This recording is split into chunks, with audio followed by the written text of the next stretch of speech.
Hold up.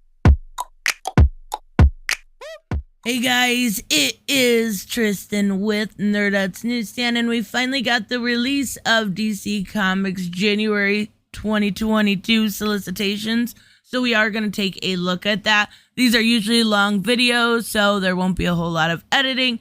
And yeah, I'm just going to say hit subscribe and like and all that fun stuff. Now let's get right into it. There is definitely some cringe we need to talk about when it comes to this, right? But this looks pretty even keel. Like, a lot of what we've had recently has been an oversaturation of Batman, and it feels like it's a little bit more, or a little less Batman and a little more DC Comics, right? So we get One Dark Knight #2 that is written and illustrated by Jock. I'm definitely interested in this book. I'm curious to see how it kind of goes up against The Imposter, which I did read already, and I did like. It was just a lot different than what we've seen so far. So we have Batman the Knight #1, again with that female fan service. I love it. I love it. I love it so much. But I am definitely interested in this. I talked about it yesterday. It's going to be done by Chip Zdarsky. It's going to explore the origin of Batman and the never-ending fight in Gotham City. All right, Chip Zdarsky, yeah, I'm totally in. So we also have Batman 119 by Joshua Williamson and art and cover by Jorge Molina. This is the Abyss 4-part series that Williamson is doing. Now, this is part 2, so we're still expecting probably another 2 months before we find out who is actually going to be on that ongoing. I have honestly no idea what I expect them to announce for that, because I didn't expect Tini Howard, who I'm excited about, for Catwoman. So, Detective Comics 1049, again, using these real-life models I talked about yesterday. I'm not a fan. I don't think they look like the characters that they're supposed to be, but it's by Mariko Tamaki, who has done fantastic with Detective Comics. It's actually just as good, probably, I would venture to say, better than Batman. But we have, Huntress going into Arkham Tower investigating. We got Nightwing and Batwoman and everything. And then there's a backup House of Gotham. All right, Detective Comics 1050. This is the giant anniversary edition. I do like that cover. I like that a lot. That's pretty. But Alfred's there. Okay. All right. So this is Mariko Tamaki, Ivan Reyes, Danny Mickey. You got two backups. Matthew Rosenberg and Mark Waid, and Fernando Blanco and Dan Mora. I love Dan Mora. Such a good artist. So there's going to be 3 different stories, it looks like, in this one. And the one by Mark Waid and Dan Mora seems like it's going to be a stepping stone for something much bigger.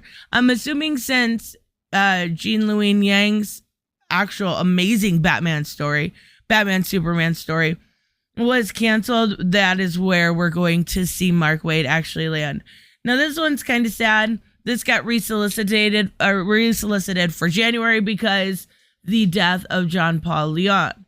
Now, this is actually his last work, and he's extremely talented. It's really sad, but I'm not actually buying Batman Catwoman. I have no interest because it's Tom King, but I am going to get this simply to support John Paul Leon and his, passing and everything else. So we have Catwoman 39. We talked about this slightly yesterday. This will be Tini Howard's first issue, who I love.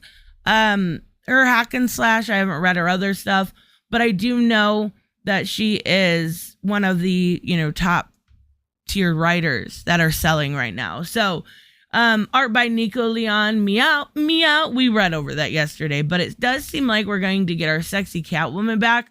I do hope they don't make it all sex, but who can argue with a sexy Catwoman? Yeah, I'm okay with that. So Dark Knights of Steel. This is 3. Oh, that cover by Yasmin Purdy is so, dare I say it, Purdy. Okay, I'm done with the puns. It's by Tom Taylor. War is on the horizon. Okay. And I'm not going to go through this in its entirety just because this is the 3rd issue. We haven't even got the 1st issue out yet. So That's coming soon. Now, another one we talked about yesterday, Justice League versus the Legion of Superheroes. And I read through this. Is Brian Michael Bendis and Scott Godlowski. And it says 1,000 years in the future, a legion of superheroes comes together to dedicate their lives to recapturing the great age of heroes in the 21st century. When the heroes discovered that the reality is failing, a great darkness, get it? Like an Infinite Frontier and then in Legions before that. Okay. In both times simultaneously. It seems like a very interesting concept. I will say that. So I'm going to give it a chance.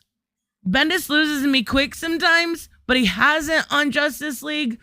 It's just not the greatest title at DC. So, this one I actually missed yesterday in my video. I love that picture. It's so good, right? It's so good. I love the contrasting binary of dark and light. I love it. So we got a Superman and Robin special for all of those Super Sons fans. I love it. Peter J. Tomasi even returning. Beautiful. As the Super Sons, John Kent and Damian Wayne put evil to bed. It's past its bedtime. And then you're going to have the whole complications with him being Superman, John Kent, and with him being grown up. So they're going to probably go into that. I love it. Peter J. Tomasi returning. I buy. Like, just take my money. Disturbing the Peace, Garth Ennis. Another one that I'm actually really looking forward to.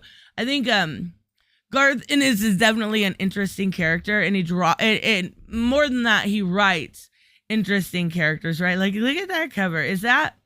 I wonder if that's Amanda Connor. Yes, it is. I love it. The breakout character, it's going to lead up to, or at least kind of try to get the name of Peacekeeper up a little bit before the HBO show. Long before the Suicide Squad, I'm going to make Christopher Smith, codenamed Peacemaker, meets with a psychiatrist, a woman dangerously obsessed with this bizarre, violent fast. All right. I'm totally in. This is, okay, that's a collection. Same with these. We've got a couple collections here. I've seen this and I'm like, yeah, hell yeah, right? Why, we know ISIS is going to be in the movie. Speaking of which, make sure you guys are here on Sunday. We are going to talk in great detail about DC fandom. I'm so excited, right? So we know ISIS is in the movie. Why not put the 52 story in here? That would be awesome. I love it. And on one of my morning brews, we're going to go through the whole story of Infinite Frontier also. So The Nice House on the Lake, Volume 1. I am a few issues behind on that. It kind of lost me. I really like James Tinian's writing, don't get me wrong. It didn't lose me to the point where I'm like dropping the title, but I'm behind on the title. It's something else. Beast Boy Loves Raven, the 3-pack with Beast Boy, and then the other one. War World Rising, back to this. Action Comics 1039 by everybody's favorite creeper, Philip Kennedy Johnson. No, I'm just kidding. Warworld Saga Part 3, Everything Has Changed. This is going to see Superman on Warworld going up against Mongol, and maybe freeing the slaves that are on that planet. Aquaman The Becoming, another title that didn't wow me, but it absolutely kept me going in that title. Brandon Thomas. I like Brandon Thomas. So all road leads to Zebel.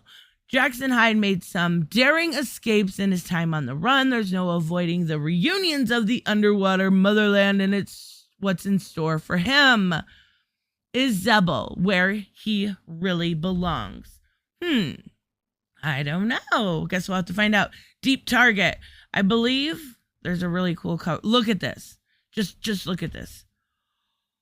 I was like, I don't really like his old costume from, what was it, the 80s, or he didn't really have it that long, but ooh, so pretty. So Brandon Thomas, after last issue's revelation, we have no idea.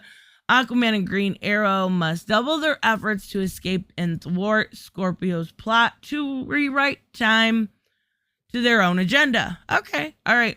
Batgirls issue 2. Becky Cloonan and Michael Conrad have been doing a fantastic job on Wonder Woman. I really enjoyed it. We just got this issue. I believe it's 770, I want to say. So good. Like it's probably one of my favorites of the week. We got the return of Wonder Woman and what it means, what the title kind of means. And you get to see Yara, you get to see absolutely Artemis. Love it. So what I love about this concept with Batgirls is it's so cute. Like it's aimed at a lower or a younger audience, right? I'm assuming that was Riley Roth. Maybe not. And it's so cute because Oracle realizes the most effective way for the girls to wear their newly upgraded comms is by piercing their ears. And Cassie freaks out. I love it. It's so cute. Like, it's such a simple idea that actually could really work. So we've got Batman and Bigby with from Gotham. Another book that I was really shocked by. Like, it was amazing. It was really, really good. Issue 1 at least. So Bill Willingham and Brian Lovell and Jay Leistein. We're going to see more in the Fabletown race towards its climax. Blue and Gold number 6. I have not read 3 yet this week. But it looks like they are on an alien world, and there is Omnizon, of course. How would I know? On the planet Brahan. All right, I'm okay with that. We've got DC vs. Vampires, number 4. Ooh, I may have a new phone background. I definitely have a new phone background. That's so pretty. Okay. And Batman has confirmed. So Batman's not going to die right away in this one, right? Because in DCeased, he died and he was just like thrown out the window. And then Damian became Batman and it was awesome. But cool. Batman has confirmed with the Justice League, who has turned into vampires. He's got to be his detective self and figure out who the Vampire King might be. All right, I like it. And it's written by James Tynion and Matthew Rosenberg, both people I like. Oh, of course I like that variant cover. It's Francesca Mattino. Beautiful, beautiful, everything. Deathstroke Inc. number 5. I absolutely love number 1 by Joshua Williamson. The art is by Paleo Paltina. Beautiful story. Okay, not beautiful, but the art was a little lackey, but the story was fantastic. I really like it. And I'm curious to see more on why Black Canary is there. We know from urban legends that she was sent, but I like seeing like that. I'm an okay guy, right? Like I'm an okay guy, Slade Wilson. So Deathstroke and Black Canary are trapped in the ghost zone. All right. Green Lantern number 10. I have been enjoying this. It's art by Tom Rainey. That's the problem there. Jeffrey Thorne is a fantastic writer. He's proving that through this. But every single time I look at these, that's pretty. I like that a lot. The art, they all look like tall midgets. It's very, very weird. So John Stewart was a Marine and architect, a Green Lantern. Now John is the only one who can stop the Lightbringer's plans. In order to do so, he will have to choose a new path forward. And back on Oa, Joe Mullion faces the formidable Anti-Guardian. All right, I like it. I like Joe. I like John. Perfect. Hardware. So Brandon Thomas. All right, we're gonna skip that one. But if you're interested, let me know. I haven't been super impressed by that one. Harley Quinn number 11. I will tell you that I know that Harley Quinn number 12 in February is going to be wearing a Superman symbol. All right. I love this. Like, a train leaves Gotham at 8 p.m., averaging 80 miles per hour, carrying one very dramatic villain named Keepsake. Oh, we're still doing the Keepsake thing in January? Okay. A bomb strapped to the engine, and me, Harley Quinn. One track leads straight back to Gotham Central Station, where hundreds of people's lives are risked. But the other track, that one leads to my best friend, Kevin. So she's going to have to make a choice. I'm surprised we're still doing Keepsake in January. All right. There must be a reason to keep him around. Human Target number 4. Human Target is a book I will be skipping on just because of how Tom King treats people. Did Blue Beetle do it? Of course not. All right. That just spoiled it for you. 72. Justice League 72. Oh, we only have one cover here. Okay. Royal Flush Game has hatched out one of the most elaborate plans in history of the DC universe. And weren't we just dealing with the Royal Flush Game with the backups and the Punchline story? All right. Okay, cool. Justice League Incarnate. What kind of cover is that? There we go. So I didn't talk about this, but we do have a new character. She's cute. Don't get me wrong. Her name's Dr. Multiverse, right? Please listen, DC. As much as it does look kind of neat on paper, stop doing this like shaved head thing. Every new character has that, or, it was cool when Artemis did it, but all right. Joshua Williamson and Dennis Culver, art by Ariel Orvidi and Andre Bassin. Dr. Multiverse is caught the clutches of Darkseid to save her president. So we now know that she is from the Earth with President Superman, Flashpoint Batman, and the rest. Oh, to save her. Presidents, commas matter.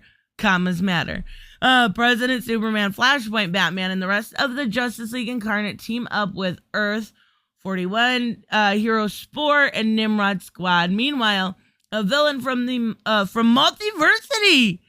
Hell yeah, that's awesome. Return to stake her own claim and crack in the multiverse. That's fucking awesome. I'm okay. Looney Tunes. There you go. There's Looney Tunes. Mad Magazine. Nightwing. That cover. So pretty, right? Absolutely beautiful. And then there's the butt, right? Can't forget the butt.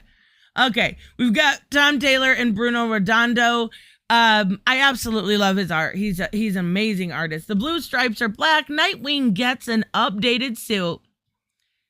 Starting in this issue. Meanwhile, after distressing events of rescuing poor Haley from getting dognapped by the bad guys, Nightwing discovers there are more hits on Dick Grayson than he realized, thanks to his public announcement about his fortune. Now, if you don't remember this, he announced the money that was given to him was going to basically go to help homeless people and help Bloodhaven and help people around the world. I like that they're using it as a plot point to put a target on Dick Grayson. So I'm curious to see where that goes. Nubia in the Amazons. So that's okay. Okay, that's a better cover. Stephanie Williams and Vita Ayla. Art by Athena Martinez and Mark Morales. Andromeda has gone from the most talented to the most wanted. All right. We're going to see another chapter. This one comes out, I believe, #1 next week. So I probably will review it. One Star Squadron. So Red Tornado is the boss here, it looks like. And they're bringing back Minuteman. Do you remember Minuteman? I believe it was originally from Fawcett Comics. And he hasn't been around in okay. They're bringing nostalgia back. I kind of like it. It's written by Mark Russell and Steve Leiber is the writer. So we kind of get or artist. I'm sorry. We kind of get a little bit of an idea who Mother Soul is here. Robin #10, Joshua Williamson and Roger Cruz. So it does say that his hyper powerful great grandmother. Thanks for spoiling it, DC. Just like they did with a reptilian. But I kind of expected it. I actually thought it was going to be his grandma. Like maybe she was shacking up with Roz and that was some weird like kinky shit. But I guess not. It's her great grandma. So this is the Robins. If you remember in that round robin tournament, this is what won. It's by Tim Seeley. The Robins face a copycat villain. They might have to give up their titles. Super interesting. Suicide Squad. Another really great ongoing at DC. Really, really good. Robbie Thomas and Eduardo Pancia and Julio Ferreira. Rick Flag Attacks. We're finally getting that storyline to pay off. We got Match. We got, I love it. I love it. So they're taking technology from Oa and dealing with the Lanterns and the Than Guardians. Yeah, it sounds like a party. Like a best party ever. I'm behind on this too, Tim Seeley. King Shark. It wasn't great, but it wasn't terrible either, right? So I'm kind of behind on reading the digital issues, but it says after the tragedy, King Shark is on a roll, taking fools down left and right on his way towards victory in the wild games. He's trying to earn his title, I guess. Superman 78, #6, definitely another miniseries from DC that I recommend. It's Robert Venditti. And it's the last issue, right? So we're not even going to read that because we got to get to the cringe. That was probably loud. I apologize. Oh boy. This title is going to get canceled. Like, we know this title is going to get canceled, right? So we're all aware of that. Tom Taylor, you are a good writer. Stop doing this. I have been a comic book fan my entire life. I have no problem with political or social commentary, and I have none of it. This is cringe. You can't introduce this because Mr. Terrific could walk his happy ass over and create something that would fix climate change. I understand, maybe give a message about recycling or using less power. We saw that in Dark Ages. But this isn't something you can really address in comics, and that's the shame of it, because it leads to a lot more questions than it does actual answers. So we've got John Timms and Tom Taylor. Superman has recovered from the devastating attack against him after his life-changing event in issue number 5, aka The Kiss with Jay. John Kent and his ally Jay and are ready to strike back Nakamura. They're on a collision course with the type of power that is used to swatting problems out of their way, but Superman is not so easily swatted. They're taking on corporate, right? Oh, is that Jackson? That's definitely Jackson on there too. Okay. I don't know. I'm gonna give it till issue number 5 and see how it goes, but I don't know how I feel about this yet. I haven't made up my mind yet. It's cringy. Definitely cringy. Wow. Okay. All right. Tom Taylor is going to be Tom Taylor. Task Force C. Red Hood gets eaten. I very seriously doubt that. Matthew Rosenberg. There's no way that Red Hood's team of zombie villains would ever turn on him. I mean, that's the math. There's no chance that all control a team that is literally has a zombie bane on it would work out badly. So just stop it. Don't even think that way. And even if it were the case, there's no way Mr. Freeze would return and kill everyone either. Right? Cute. Teen Titans Academy, another one I dropped. It looks like they're still doing the Red X thing. It's not cute anymore. It's actually kind of annoying. I'm not going to lie. Dane Nevermore is at the Academy to become a hero. I don't mind that character. I thought he was kind of neat, but meh. He's a mysterious student. He has been since issue number 1. Okay. So we got The Flash 778 by Jeremy Adams. Another really good ongoing. Fantastic. He's going to Gem World in the second dimension. The Flash joins Justice League Dark. Awesome. I kind of love it. To thwart Eclipse's evil plans. I wonder if this has anything to do with the tie-in with Superman, or if it's, I don't know. We'll have to wait and see. That cover is so pretty. Holy crap. I love it. Absolutely love it. Wonder Girl number 8. Another really good title. Feels like it doesn't come out as much, but okay. She's getting separated from her after years. Okay, so she's finally finding them. But there's no time for celebration. The rainforest, they need to protect it. It's in danger. So we've got 783. So it must have been 780. I must have said the wrong one, not 770. Becky Cloonan, Michael Conrad. They are going to save Steve Trevor. I wonder if she's gonna tell him about her little buddy back on the on Valhalla. I wonder. Wonder Woman Evolution. That's that cover. Whoa, that's pretty, but whoa, what's okay? All right, Stephanie Phillips and Mike Hawthorne with the art in Andrano Badito. The trial for humankind begins. We kind of got an insight about this before. She's going to have to go on trial basically for humanity's problems and the evils that they've done, and be basically what would you say, like, pretty much it says, does the capacity for good outweigh the great evils to one another or the entire planet? She must answer for all of humanity's problems. Okay. Batman the Penguin, we've got Luke Fox storyline, we've got Catwoman, we've got Generations, and that's it. Oh, I'm getting this. I love Jenny Frison. She's so good, so beautiful. And that's it. I hope at World's End. Okay. We've got a couple more like, Why? Oh, Why? If you're not watching Why, watch Why. It's so good. But we've got a compendium that will probably sell pretty well. When Invincible came out, that sold really well. We've got more. Okay, so Urban Legends, Vita Ayla, Mark Russell, Ram V, and Maholo Mashigo. All right, we've got Black Manta number 5, which was terrible. Chuck Brown. Okay, we've got Crush and Lobo. That wasn't bad. But it is a series finale, so we're not going to actually read it. Soul Plumber, another one I'm not reading. It looked very Riley Rossmo art to me, and I was like, meh. Detective Comics 1047, Detective Comics 1048. See, this is the other cover I was talking about yesterday that I don't like who they have playing Harley Quinn. We've got, I believe Detective Comics is going to weekly in January, by the way, to set up for Shadows of the Bat. Gotham number 9, beautiful cover there. Is that the only one? No, I like the other one better. We've got Peacekeeper Red teams up with Hunter Panic to learn the origins of the next Joker. Yeah, hell yeah. We've got Eat, Bang, Kill Tour number 5. This has been so good by T. Franklin. I Am Batman number 5, another title that actually hasn't been bad at all.